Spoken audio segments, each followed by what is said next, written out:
नमस्कार दोस्तों recently ADMM plus मतलब ASEAN defence ministerial meeting plus held हुई है वेनेशियन में लाओ PDR में, जिसे कि दोस्तों आसियान मेंबर स्टेट्स के द्वारा और जो एसोसिएट मेंबर्स हैं उनके द्वारा अटेंड किया गया। उनके डिफेंस मिनिस्टर्स ने इसे अटेंड किया। भारत के भी डिफेंस मिनिस्टर ने दोस्तों इस मीटिंग को अटेंड किया, जिसमें उन्होंने किस तरह से बुद्धिस्ट प्रिंसिपल्स के थ्रू वर्ल्ड के कॉन्फ्लिक्ट सॉल्व हुए हैं इसको हाईलाइट किया। और रविंद्रनाथ टैगोर का भी जो 1927 का साउथ ईस्ट एशियन विजिट के दौरान एक स्टेटमेंट था कि I see India everywhere but yet not could not see it, ऐसा उन्होंने वहां पर कहा था। तो इसे भी दोस्तों इंडिया के द्वारा हाईलाइट किया गया ताकि ये बताया जा सके कि साउथ ईस्ट एशिया और इंडिया कल्चरली किस तरह से बुद्धिज्म के थ्रू एसोसिएटेड है।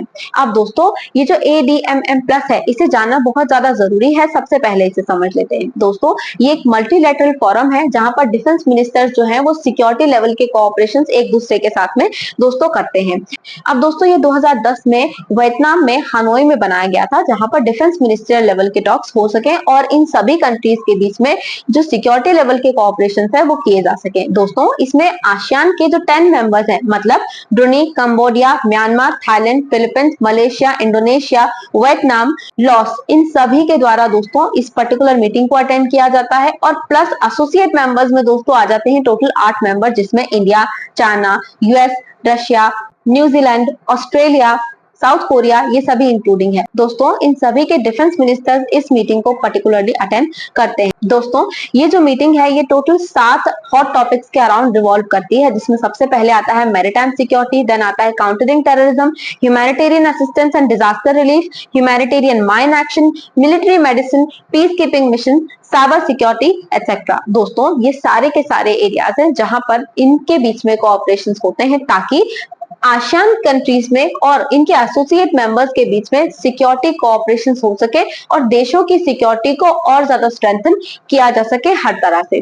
अब दोस्तों साउथ ईस्ट एशियन कंट्रीज का, जिसमें आसियान इंक्लूडिंग है दोस्तों, इनमें किस प्रकार से बुद्धिज्म एसोसिएटेड है उसको थोड़ा सा समझ लेते हैं। और इंडिया का कैसा एसोसिएशन है। दोस्तों इंडिया के कुछ कल्चरल क्रॉसरोड्स के थ्रू ही साउथ ईस्ट एशिया में बुद्धिज्म इतना स्ट्रॉन्ग हुआ है। दोस्तों हमारे इंडिया के कई सारे ट्रेडर्स थे, सेलर्स हुआ करते थे, मॉन्क्स थे दोस्तों, वो इन कंट्रीज में जाते थे, मतलब south east Asian countries visit करते थे और वहां पर दोस्तों कुछ लर्निंग सेंटर्स बन गए थे, पोर्ट्स थे जो लर्निंग सेंटर्स में कन्वर्ट हो गए थे, जैसे कि श्रीविजया पोर्ट जो कि दोस्तों इंडोनेशिया सुमात्रा में है और दोस्तों चंपा पोर्ट जो कि वियतनाम में है। दोस्तों ये लर्निंग सेंटर्स थे जहां से बुद्धिज्म जो है वो पूरे साउथ ईस्ट एशिया में फैला था। दोस्तों वहां के कई सारे एम्परर्स भी थे जो अपने कंट्रोल को साउथ ईस्ट एशिया में फैलाने के लिए, उसे लेजिटिमाइज करने के लिए दोस्तों अपने आप को एसोसिएट करते थे बुद्धिज्म से और हिंदुइज्म से। ऐसा करके दोस्तों श्रीविजया एम्पायर ने बुद्धिज्म को काफी ज्यादा फैलाया था साउथ ईस्ट एशिया में। तो इस तरह से बुद्धिज्म फैलता चला गया